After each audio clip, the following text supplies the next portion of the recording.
So yeah, in the very next scene, we have Erlander, King Horik, Lagatha, Athelstan, Bjorn, and Ragnar at the table, and they're discussing what to do about Wessex.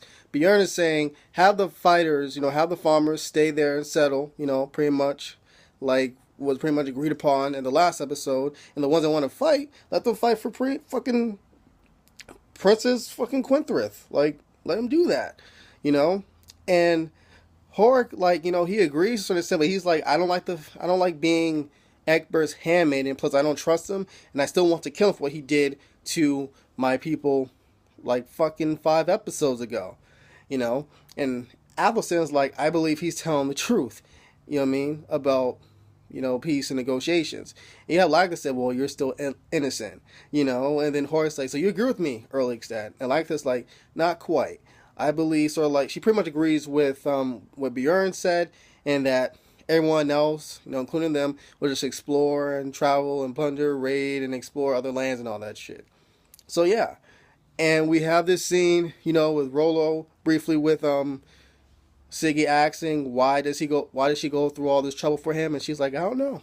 Sometimes I wonder, but I see something in you, that'll be worth it in the end.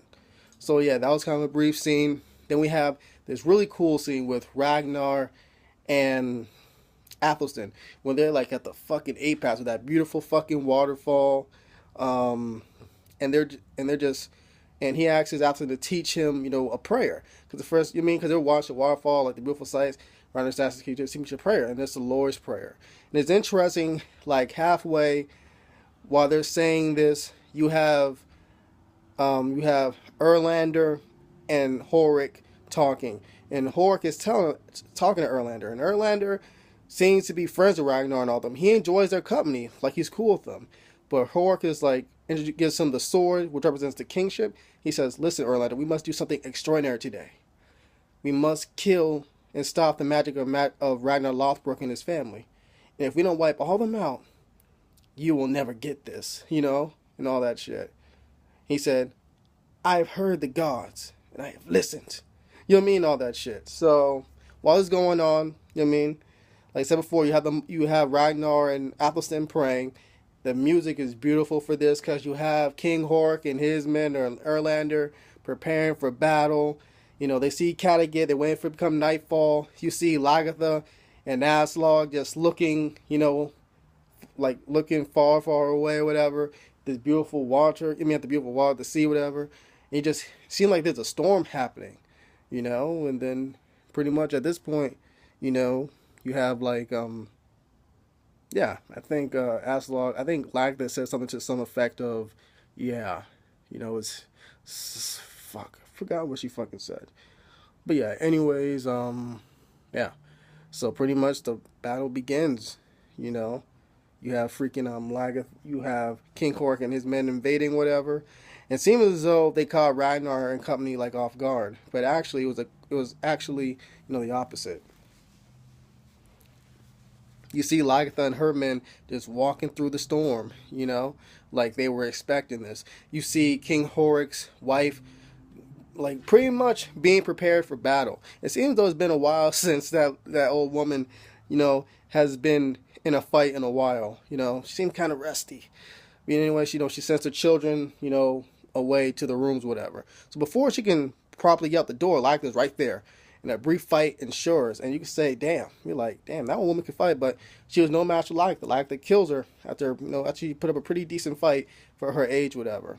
So Lagatha sees the children there, and one of the soldier guys says, "Earl Ikstad, Earl Ragnar commanded me for you to go because we have to do a little something something." And Lagatha knew exactly what Ragnar was planning to had told the dude to do, and she has that look of like, God, and she just goes about her way. So after that, you have Bjorn. He's walking alone, and then he kills someone, and Floki finishes off the guy. And Bjorn's like, "Floki, where the hell have you been?" And Floki's like, "Where I've always been, Bjorn, watching and protecting you like I, promised your father." So at this point, we kind of know, okay, Floki was always on Team Ragnar's. Yeah, he was always on Team Ragnar. Then again, I kind of figured that out when he smiled after telling King Korg who he knows who he would kill. So yeah, We have, besides that, we have Athelstan making a little bit of brief prayer to himself while he takes on like 12 dudes and kills them all. Badass monk Athelstan. We have pretty much these three dudes come into Bjorn's home, and they think Bjorn, no, not Bjorn, Rollo's home. They think, you know what I mean, he can't protect himself. But turns out Rollo's on his feet. The magic mushrooms worked. You know, Rollo's like, oh, you know, preparing to kill these, a lot of these motherfuckers. So King Horik, you know, and company get to the gate, get to the Great Hall, and he calls off Ragnar. And you see this dude in a black tire with a hood over his head. You wonder who the fuck it is. Turns out to be Torsten. You know, and King Horik realizes this was a trap.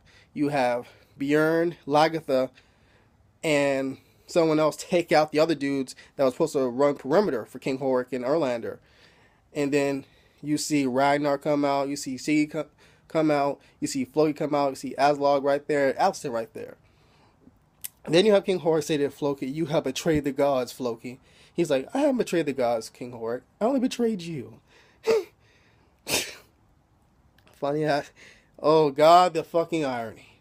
Was like right after he says that, you have literally everyone that King Horik deemed to be a threat to him maintaining his power take a swipe at him. Lagertha, Bjorn, Torsten, and someone else, you know. And Siggy gives Ragnar the knife, and Floki doesn't even stab King Horik. You know, and then everyone goes their separate ways, whatever, and Ragnar looks at the knife a bit, and then he just stabs the motherfucker. You know, and before he stabs him, King Horik asks Ragnar to spare his son. You know, but back to the current thing, Ragnar stabs him, and Ragnar proceeds to go fucking nuts. You know, and we all knew, at least for me, from season 1, we all knew Ragnar had a crazy, crazy fucking side, especially with them expressions, those eyes, whatever. This dude went straight. I'm trying to think of someone. This dude, Jesus Christ, dude. Went Brock Lesnar. I guess Brock Lesnar would be the ultimate, like, would be kind of a similar one to compare him to. But yeah, this dude got a club, started bashing on his head. The dude began, I think he headbutted him to death or close to death before he started bashing him with a club, whatever. But you could tell by the time that shit was done, Horik's face would never be recognizable at all.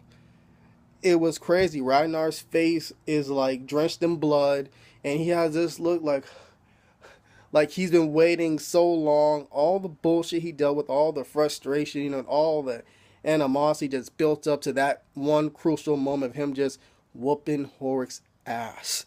You know, then you have the scene when she just sits on the throne. I mean, he's exhausted. He's heard everything, you know. Then you have Bjorn, who sees when he goes to the house which Thornhill was at. I mean, which held King Horik's children. Pretty much all of them are dead except the girls. And Bjorn tells him to go. Because Bjorn is really, you know, he's compassionate, man. Bjorn is very compassionate, like both the parents, but he's really hurt by this. Like all the boys are murdered, pretty much. All the boys. All the male heirs. And that's ironic, because once again, King Horik, I mean, he became king by killing all 6 of his uncles that were responsible for killing his father, his mother, his sisters, and his brothers. And it's ironic, that's in the same way, the same thing that happened to him. Pretty much all his relevant, you know what I mean, kin, descendants, his wife, dead. And it was his fault, though. That's the irony about it. His fault. But yeah, Bjorn gets the sword of the king. I mean, the sword represents kingship. And you see Ragnar, you know, at his favorite place on top of the mountain with his little wolf, little attire on. You mean, a little jacket equivalent to that modern age, and with his blue eyes shining like diamonds in the sky. You know what I mean? Just fucking crazy. That scene was just badass. It was just awesome. Dude standing there, just calm as shit now, fresh off of being Horik's ass. You know what I mean? Now he's a new king of the Northmen. So yeah, thank you guys for watching this video. Like if you can, subscribe to the channel. You know, write some comments down below. I would enjoy speaking to you guys. And yeah, that's all I got to say about this episode. Adios.